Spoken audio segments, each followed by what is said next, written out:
6월 2일 수요일 새벽 예배를 영상으로 드리겠습니다. 주님께서 가르치신 기도를 드리겠습니다.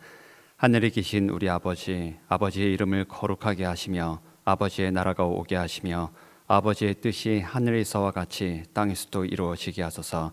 오늘 우리에게 일용할 양식을 주시고 우리가 우리에게 잘못한 사람을 용서하여 준 것 같이 우리 죄를 용서하여 주시고 우리를 시험에 빠지지 않게 하시고 악에서 구하소서. 나라와 권능과 영광이 영원히 아버지의 것입니다. 아멘. 다 같이 찬송 96장을 부르시겠습니다.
성경 말씀은 누가복음 9장 18절에서 36절 말씀입니다.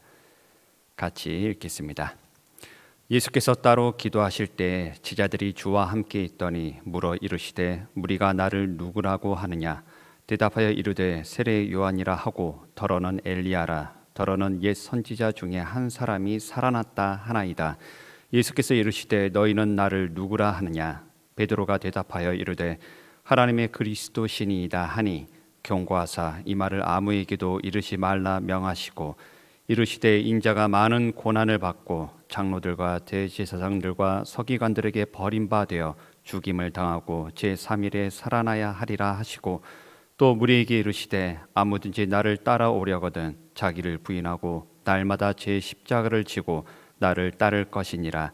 누구든지 제 목숨을 구원하고자 하면 잃을 것이요 누구든지 나를 위하여 제 목숨을 잃으면 구원하리라. 사람이 만일 온 천하를 얻고도 자기를 잃든지 빼앗기든지 하면 무엇이 유익하리요? 누구든지 나와 내 말을 부끄러워하면 인자도 자기와 아버지와 거룩한 천사들의 영광으로 올 때에 그 사람을 부끄러워하리라. 내가 참으로 너에게 이르노니 여기 서 있는 사람 중에 죽기 전에 하나님의 나라를 볼 자들도 있느니라. 이 말씀을 하신 후 8일쯤 되어 예수께서 베드로와 요한과 야고보를 데리고 기도하시러 산에 올라가사 기도하실 때 용모가 변화되고 그 옷이 휘어져 강체가 나더라. 문득 두 사람이 예수와 함께 말하니 이는 모세와 엘리야라. 영광 중에 나타나서 장차 예수께서 예루살렘에서 별세하실 것을 말할세. 베드로와 및 함께 있는 자들이 깊이 졸다가 온전히 깨어나 예수의 영광과 및 함께 선 두 사람을 보더니 두 사람이 떠날 때 베드로가 예수께 여짜오되 주여 우리가 여기 있는 것이 좋사오니 우리가 초막 셋을 짓되 하나는 주를 위하여 하나는 모세를 위하여 하나는 엘리야를 위하여 하사이다 하되 자기가 하는 말을 자기도 알지 못하더라. 이 말 할 즈음에 구름이 와서 그들을 덮는지라. 구름 속으로 들어갈 때 그들이 무서워하더니 구름 속에서 소리가 나서 이르되 이는 나의 아들 곧 택함을 받은 자니 너희는 그의 말을 들으라 하고 소리가 그침에 오직 예수만 보이더라. 제자들이 잠잠하여 그 본 것을 무엇이든지 그때에는 아무에게도 이르지 아니하니라. 아멘. 말씀은 제목은 너희는 나를 누구라 하니야 라는 제목으로 말씀을 나누겠습니다. 예수님께서 제자들에게 물으십니다. 무리가 나를 누구라 하느냐? 이 질문을 하신 이유는 예수님을 어떤 분으로 알고 있는지가 중요하기 때문입니다. 예수님을 단지 선생님으로 알고 있느냐 아니면 주님으로 알고 있느냐, 이거에 따라서 구원이 결정됩니다. 세상 사람들은 예수님을 성인 군자 정도 알고 있습니다. 세계 4대 성인이 있습니다. 소크라테스, 공자, 석가모니, 그리고 예수. 예수님을 단순히 세계 4대 성인 중에 한 명으로 인식하고 있다면 절대로 구원을 받을 수가 없습니다. 그 중에서 구원자는 오직 주 예수님밖에 없기 때문입니다. 소크라테스, 공자, 석가모니, 그리고 예수님과의 결정적인 차이는 무엇입니까? 다들 인간이고 또 한 예수님만 하나님의 아들이신 것, 이것도 맞습니다. 하지만 결정적인 차이는 오직 예수님만 우리를 위해 십자가에 못 박혀 죽으셨습니다. 이것만 보더라도 누가 진정 우리를 위하는지 알 수 있습니다. 무리가 나를 누구라 하느냐? 예수님의 질문에 제자들이 대답합니다. 더러는 세례 요한, 더러는 엘리야, 더러는 옛 선지자 중에 한 사람이 살아났다 하나이다. 공통적으로 들려오는 대답은 무리가 예수님을 선지자 정도로만 알고 있다는 겁니다. 예수님을 세례 요한으로 알고 있습니다. 이들은 그래도 성경을 어느 정도 알고 있는 자들입니다. 이사야 40장 3절에 광야에 외치는 자가 주의 길을 예비할 거라고 했는데요. 이 말씀에 나오는 외치는 자를 예수님으로 인식을 한 겁니다. 예수님을 단지 외치는 자로만 취급해서는 안 됩니다. 예수님은 단순히 말씀을 전하는 자가 아니었습니다. 예수님 자체가 생명의 말씀입니다. 생명의 떡이요 생명의 말씀이신 예수님께서 내 안에 들어오기 위해 오셨습니다. 그렇지 않고 귀로만 말씀을 듣는 선에서 그친다면 내 안에 생명이 없게 됩니다. 우리가 또 예수님을 엘리야로 알고 있습니다. 불병거를 타고 하늘로 승천했던 엘리야가 다시 나타났다는 겁니다. 이런 예언의 말씀도 있습니다. 말라기 4장 5절에 여호와의 크고 두려운 날이 이르기 전에 선지자 엘리야를 보낼 거라는 말씀이 있습니다. 이 말씀에 근거하여 예수님을 엘리야로 봤다면 이것도 그렇게 틀린 것은 아닙니다. 예수님도 엘리야 같은 선지자의 사명을 가지고 오신 것도 있기 때문입니다. 하지만 엘리야는 죽었다가 살아난 선지자가 아닙니다. 엘리야가 죽은 과부의 아들을 다시 살린 것은 있었지만 엘리야 자신이 죽었다가 다시 살아나지는 못했습니다. 오직 예수님만이 죽었다가 다시 살아나셨습니다. 이런 예수님이 내 안에 사셔야 우리도 그 생명으로 다시 살아날 수 있습니다. 우리가 또 예수님을 옛 선지자 중에 한 사람이 살아난 것으로 봤습니다. 그래도 예수님을 세례 요한이나 엘리야로 본 것에 비하면 많이 발전했습니다. 예수님이 부활의 선지자라는 겁니다. 예수님을 다시 살아난 선지자로 받아들이는 것, 이것도 괜찮아 보입니다. 그래도 부활을 믿으니까 좋은 것 아니냐 이렇게 생각할 수도 있습니다. 그런데요, 불신자들 중에서도 예수님께서 부활하신 것을 믿는 사람들이 있습니다. 하지만 예수님을 믿고 영접하지는 않습니다. 그렇게 되는 결정적인 이유가 하나 있습니다. 바로 십자가가 빠졌습니다. 십자가 없는 부활은 부활이 아닙니다. 물론 죽은 자가 십자가 없이도 하나님의 기적으로 다시 살아날 수 있습니다. 하지만 진정한 부활은 영원히 죽지 않는 것이 진짜 부활입니다. 그래서 계시록 20장 6절에 이 첫째 부활에 참여하는 자들은 복이 있다 말씀한 것입니다. 이 첫째 부활은 오직 십자가가 있는 자들만이 참여할 수 있습니다. 십자가 없이 부활은 없습니다. 이걸 아시는 예수님께서 본문 23절에서 정확하게 답을 말씀해 주십니다. 무리가 놓치고 있는 것을 말입니다. 또 무리에게 이르시되 아무든지 나를 따라오려거든 자기를 부인하고 날마다 제 십자가를 지고 나를 따를 것이니라. 아멘. 예수님은 하나님의 아들이라고 다시 살아나셨다고 단지 알고 있는 선에서만 그치면 안 됩니다. 예수님을 따라가야 합니다. 예수님과 함께하고 예수님의 뒤를 따라가는 자가 참된 제자이고 그에게 구원이 있습니다. 그렇다면 예수님을 따르는 것이 무엇인지 구체적으로 알려주십니다. 첫째, 자기를 부인해야 합니다. 하나님께서 내게 주신 삶은 나를 위해 사용하라고 주신 것이 아닙니다. 하나님의 영광을 위해 사용하라고 주신 겁니다. 내 길이 아니라 주님의 길로 가고 내 삶이 아니라 주님의 삶으로 살아갈 때 진정한 평안이 있고 행복이 있습니다. 그러기 위해서는 내가 십자가에 못 박혀야 합니다. 갈라디아서 5장 24절입니다. 그리스도 예수의 사람들은 육체와 함께 그 정욕과 탐심을 십자가에 못 박았느니라. 내 육체의 정욕과 탐심을 십자가에 못 박아야 주님을 위해 살아갈 수 있습니다. 내 자아를 십자가에 못 박아야 주님의 삶으로 살아갈 수 있습니다. 갈라디아서 2장 20절입니다. 내가 그리스도와 함께 십자가에 못 박혔나니 그런즉 이제는 내가 사는 것이 아니요 오직 내 안에 그리스도께서 사시는 것이라. 아멘. 나의 삶은 내 것이 아닙니다. 하나님의 것입니다. 자기 부인이란 단지 내가 아닙니다. 이런 차원이 아닙니다. 내 삶, 내 인생 모두를 주님께 드리는 것이고 내 생각, 내 마음까지 주님께 드리는 것이 자기 부인입니다. 그 다음 예수님을 따라가기 위해서는 날마다 자기 십자가를 져야 합니다. 예수님이 걸어가신 길은 고난의 길이었고 십자가의 길이었습니다. 하지만 그 끝에는 승리가 있었고 영광이 있었습니다. 좁고 협착한 길이지만 이 길에만 주님과 함께하는 길이기에 기쁨과 평안이 있습니다.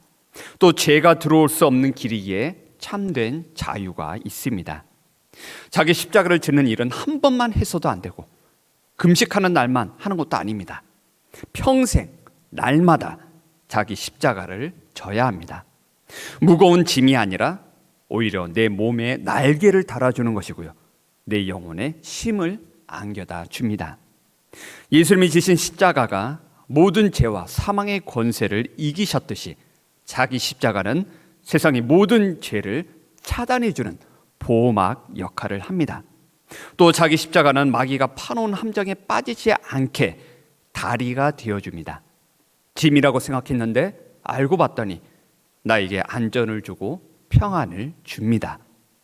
자기 십자가가 없으면 무조건 죄에게 지게 되고 마귀에게도 지게 됩니다. 왜냐하면 우리는 이 땅에 살아가고 있는 동안에 이 육신을 입고 있기 때문입니다. 사람의 몸은 육신과 영혼으로 구성되어 있는데요, 육신, 육체에서 끊임없이 죄를 만들어냅니다. 육신의 정욕과 육체의 욕심이 끊임없이 죄를 만들어내서 사람의 영혼을 병들게 하고 죽이고 파괴시킵니다. 그래서 육체를 늘 십자가에 못 박아야 합니다. 우리의 싸움은 알고 보면 내 육체와의 싸움입니다. 내 육신의 생각, 내 육신의 정욕이 나를 늘 죄와 사망으로 이끌려고 합니다. 하지만 그때마다 자기 십자가로 이겨야 합니다. 이건 내 힘으로 되는 것이 아니라 성령의 도움이 필요합니다. 갈라디아서 5장 17절에 너희는 성령을 따라 행하라 그래야면 육체의 욕심을 이루지 아니하리라 말씀합니다.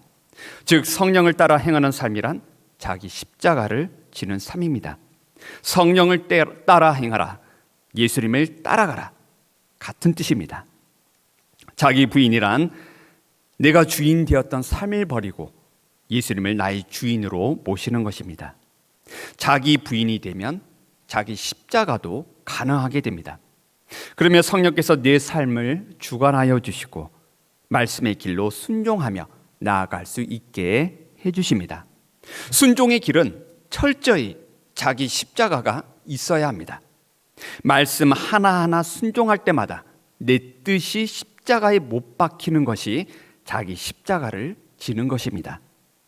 저마다 자기 십자가가 있습니다. 그 크기와 무게는 다 다릅니다. 그건 비교할 게 아닙니다. 내가 감당할 수 있을 만큼 하나님께서 허락하십니다. 또 믿음이 커지면 하나님께서 더 큰 자기 십자가를 지도록 해주십니다. 더 큰 영광을 주시기 위해서 말입니다. 예수님께서 십자가에서 자기 목숨을 내놓으셨듯이 자기 십자가도 자기 목숨을 내놓는 일입니다. 본문 24절입니다. 누구든지 제 목숨을 구원하고자 하면 잃을 것이요 누구든지 나를 위하여 제 목숨을 잃으면 구원하리라. 아멘. 내 목숨은 내가 구원할 수 없습니다.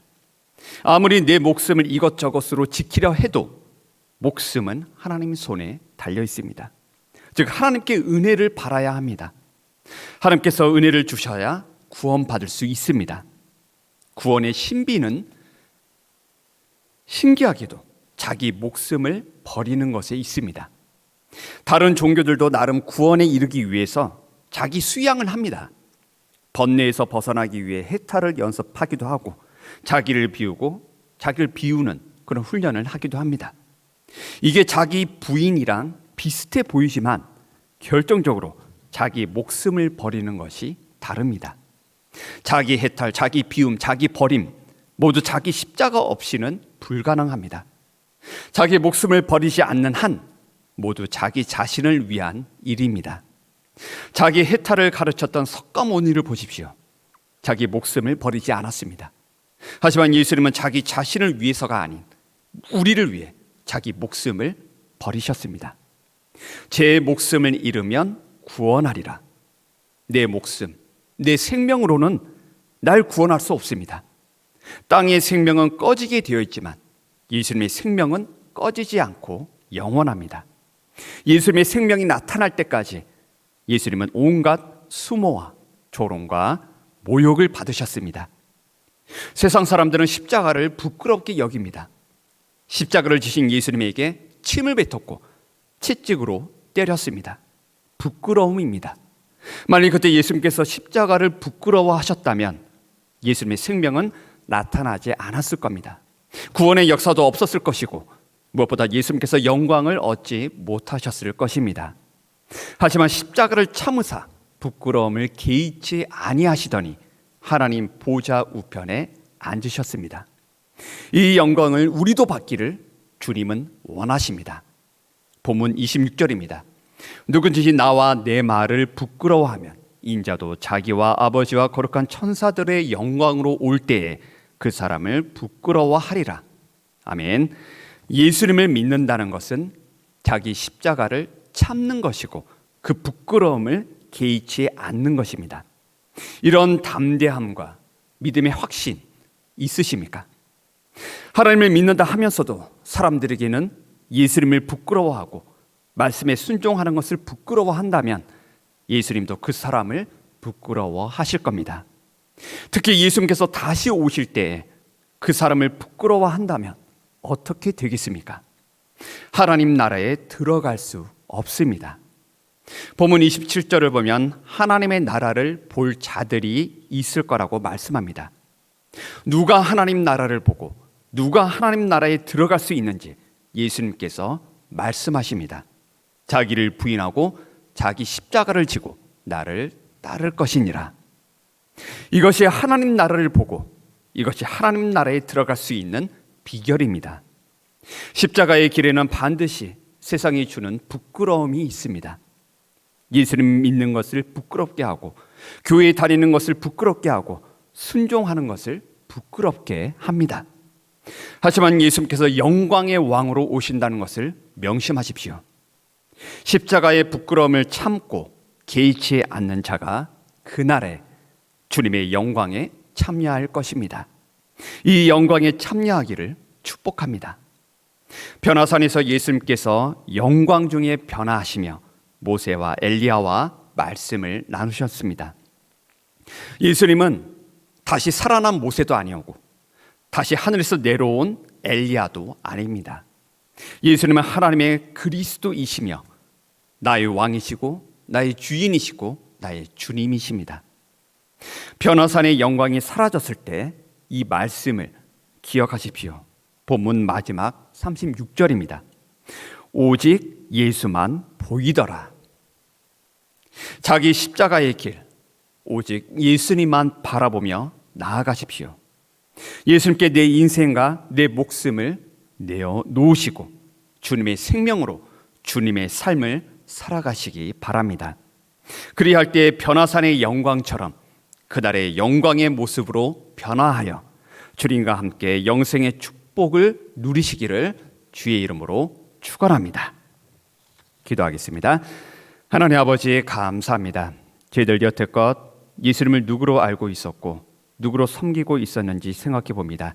나를 위해 내 인생을 살아왔던 것을 주님 용서하여 주시고 이제는 예수님께서 나의 주인이 되어 주셔서 오직 주님을 위해 주님의 삶을 살아가도록 인도하여 주시옵소서. 예수님의 그 십자가의 길을 따라가기를 원합니다. 그 길에 고난과 부끄러움이 있다 할지라도 자기를 부인하며 자기 십자가를 지고 주님을 따라갈 때에 삶 속에 평안과 생명이 넘쳐나게 하시고 그날에 주님과 함께 영광 중에 기뻐하는 자가 되도록 성령님 인도하여 주시옵소서. 감사드리며 예수 그리스도의 이름으로 기도하옵나이다. 아멘. 우리 주여 세 번 외치고 통성으로 기도합니다. 주여, 주여, 주여.